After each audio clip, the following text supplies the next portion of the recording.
झारखंड आंदोलनकारी और कुल्हान टाइगर के नाम से मशहूर दिग्गज राजनेता चंपई सोरेन का बेटा बाबूलाल सोरेन खुलेआम नोट बांट रहा है।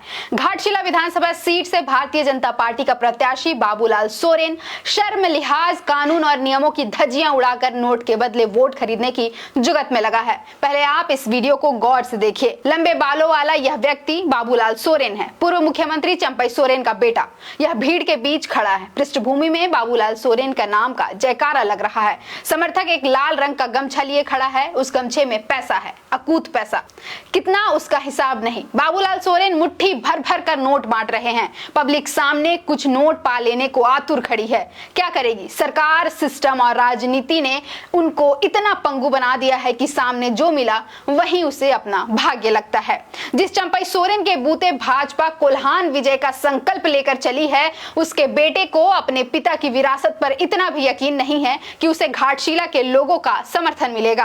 क्या बाबूलाल सोरेन खुद को छोड़िए, पिता के नाम पर भी लोगों का समर्थन नहीं पा सका, जो वोट के लिए नोट के सहारे की जरूरत पड़ गई? जी, कोल्हान प्रमंडल की घाटशिला विधानसभा सीट से ये शर्मनाक तस्वीर सामने आई है। लंबे बालों वाला ये व्यक्ति कोल्हान टाइगर चंपई सोरेन का बड़ा बेटा है। घाटशिला विधानसभा सीट से दुनिया की सबसे बड़ी पॉलिटिकल पार्टी बीजेपी का प्रत्याशी है। बीजेपी कोल्हान जीतना चाहती है, लेकिन क्या इस तरह ऐसे नोट बांटकर? पिछले 10 साल के शासनकाल में बीजेपी के आदिवासियों का इतना भी भला नहीं कर पाई कि 500, 1000 देकर उनका वोट खरीदने की नौबत आ गई। सवाल उठेंगे कि क्या चंपई सोरेन कुल्हान में इतने मजबूत भी नहीं रहे कि बेटा बाबूलाल सोरेन निर्वाचन आयोग के निर्देशों की चिता जलाकर नोट बांटने में लग गया?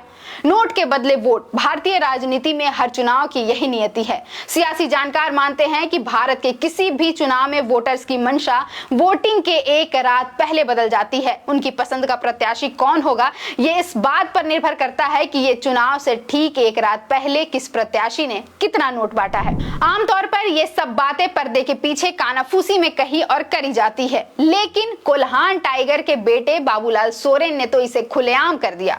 चुनाव की एक रात पहले की बात कौन करे या फिर रात की बात ही कौन करे, बाबूलाल सोरेन तो खुले में नोट बांट रहे हैं, मुट्ठी भर भर कर। सामने जरूरतमंद जनता खड़ी है जिसे पता भी नहीं है कि उसकी जरूरतें क्या है। शिक्षा, स्वास्थ्य, आवास, पोषण या बेहतर सामाजिक जीवन। संविधान कहता है कि भारतीय राजनीति में वोटर्स को उनके हक और अधिकारों के प्रति जागरूक करने का काम भी नेता का है। लेकिन युवा बाबूलाल सोरेन क्या कर रहे हैं? नोट बांट रहे हैं। शायद चिकन और शराब भी। रात के अंधेरे में नहीं बल्कि दिन के उजाले में काला काम कर रहे हैं। कोल्हान टाइगर का बेटा गीदड़ों वाला काम कर रहा है। चंपई सोरेन के बेटे नोट बांट रहे हैं। खुले में भारी भीड़ के बीच ही नोट बांट रहे हैं। वहां कैमरा है, समर्थक है, कार्यकर्ता है और बाबूलाल सोरेन खूब नोट बांट रहे हैं। चुनाव आयोग के नियमों की धज्जियां उड़ा दी है बाबूलाल सोरेन ने। इस वीडियो में साफ दिख रहा है कि झारखंड आंदोलनकारी का बेटा झारखंड की उम्मीदों, अरमानों और अस्मिता की लंका लगा रहा है। खुलेआम नोट के बदले वोट खरीदने की कोशिशों में लगा है। चुनाव आयोग का स्पष्ट निर्देश है कि वोटर्स को प्रलोभन नहीं दे सकते हैं। चिकन, शराब या पैसे के बदले वोट पाने की कोशिश नहीं कर सकते हैं।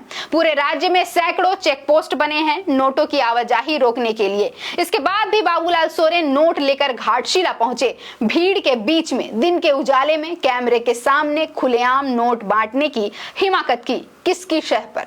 प्रधानमंत्री अब तक धीरज साहू और आलमगीर आलम के ठिकानों पर मिले नोटों का पहाड़ जनता को याद दिलाते थे। अब अपने नए दोस्त चंपई सोरेन के बेटे बाबूलाल सोरेन के नोटों के महासागर पर क्या कहेंगे, यही देखना दिलचस्प होगा। तय जनता को भी करना है कि नोट के बदले वोट या फिर शिक्षा, स्वास्थ्य, पोषण, आवास और सामाजिक समानता के ठोस भरोसे पर वोटिंग। फिलहाल के लिए इतना ही। मेरा नाम है अवंतिका और आप देख रहे थे द फोर्थ पिलर।